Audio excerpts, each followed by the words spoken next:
चंद्रशेखर जी, धन्यवाद। घड़ी का और समय का ध्यान रखो। 6:30 बजे मंत्री जी मैं का जवाब आपके एक से एक शब्द की वैल्यू समझता, आप कहो मैं बैठ जाऊंगा सर। नहीं बोलिए, आपको बोलने के लिए देश की जनता ने धन्यवाद। धन्यवाद अध्यक्ष। हम आपदा प्रबंधन संशोधन विधेयक पर विचार कर रहे हैं सर, जिसमें मूल अधिनियम की 79 धाराओं में से 51 धाराओं में संशोधन का प्रस्ताव है।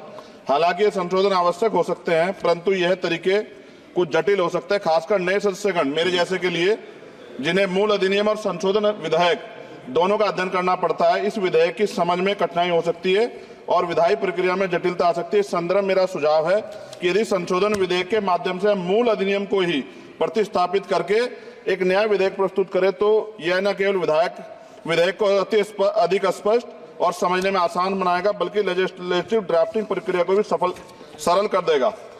वर्तमान में संविधान की 7वीं अनुसूची में इसकी स्पष्ट एंट्री का उल्लेख नहीं किया गया है।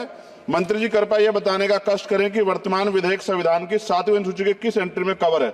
यह प्रश्न इसलिए महत्वपूर्ण है क्योंकि यदि हम इसे संविधान की 7वीं अनुसूची में स्पष्ट रूप से दर्ज करते तो यह विधेयक लाने का आधार और संसद की विधायी शक्ति को स्पष्ट रूप से मान्यता मिलती।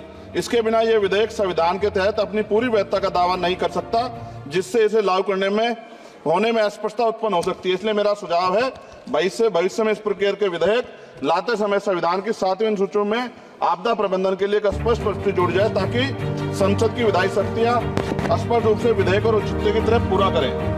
मेरा प्रश्न केंद्र सरकार द्वारा राज्य को आपदा के समय धनराशि और अन्य सहायता प्रदान करने की तरीके से संबंधित है। हम सभी जानते हैं कि जब भी कोई आपदा आती है, केंद्र सरकार विभिन्न राज्यों को राहत देने के लिए धनराशि और सामग्री भेजती है। हालांकि यह देखा गया कभी कभी सरकारें अपनी पार्टी शासित राज्यों में को प्राथमिकता दी, जबकि विपक्षी दल द्वारा शासित राज्यों को धनराशि कम, विलंब और भेदभाव पूर्ण तरीके से दी जाती है। इस भेदभाव का राजनीतिक विवाद और आरोप प्रत्यारोप उत्पन्न होते हैं। विशेषकर जब आपदा की स्थिति गंभीर होती है तो ये भेदभाव और देरी राज्यों के लिए अधिक संकटपूर्ण हो सकता है। इसलिए मेरा सुझाव है इस विधेयक में एक स्पष्ट प्रावधान होना चाहिए, जिसमें यह सुनिश्चित किया जाए कि सभी राज्यों को आपदा के सहायता समान रूप से समान मानकों के आधार पर दी जाएगी।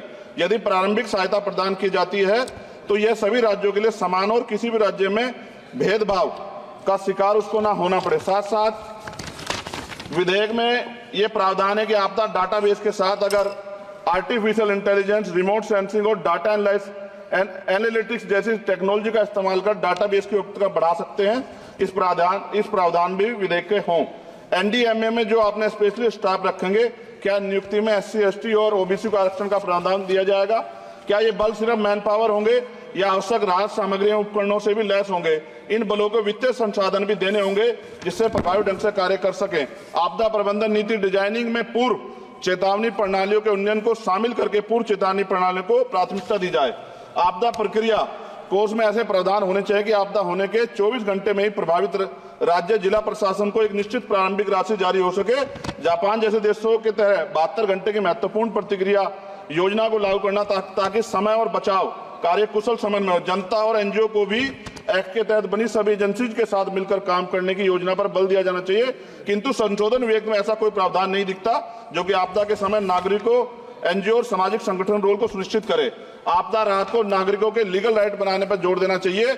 और अध्यक्ष जी, सबसे महत्वपूर्ण ये है, आपदाओं में अपने परिजनों और संपत्ति को खोने वाले व्यक्तियों के मानसिक स्वास्थ्य को सहायता प्रदान करने के लिए मनोवैज्ञानिक पुनर्वास कार्यक्रम को आपदा प्रबंधन नीतियों में एकीकृत करने की आवश्यकता है। वायु प्रदूषण ये भी एक तरह का डिजास्टर है। दिल्ली और NCR के तमाम क्षेत्रों में अध्यक्ष जी इतनी बुरी हालात है, हवा जहरीली हो गई है, मेट्रो सिटी में सब जगह हाल है। इसको भी इसमें जोड़ा जाना चाहिए। लोगों का जीवन कीमती है, लोग जब सुरक्षित नहीं रहेंगे तो फिर जीवन कैसा? सर, नगीना लोकसभा क्षेत्र से मैं आता हूं सर। किसानों को हर बार बाढ़ के कारण नुकसान होता है और जब वो जाते हैं दफ्तरों में तो अधिकारी धमकाकर भेज देते हैं वापस, कोई मुआवजा नहीं मिलता। मुआवजा के नाम पे खाना पूर्ति होती है। सभी लोगों में चिंता है अध्यक्ष जी। इसलिए मैं माननीय मंत्री जी से मांग करूंगा कि जो मांगे हम देश में रखी हैं, अगर उनको जोड़ दिया जाए तो इसका फायदा आम जनता, किसानों, सब उन वर्गों को मिलेगा जिनके लिए हम लोग सोचते हैं। और भारत बड़ा देश है, बड़ा भूवर्ग है, कहीं बाढ़ है, कहीं अग्नि है, कहीं जो है रेत की समस्या है, तमाम तरह की मुसीबतें यहाँ है।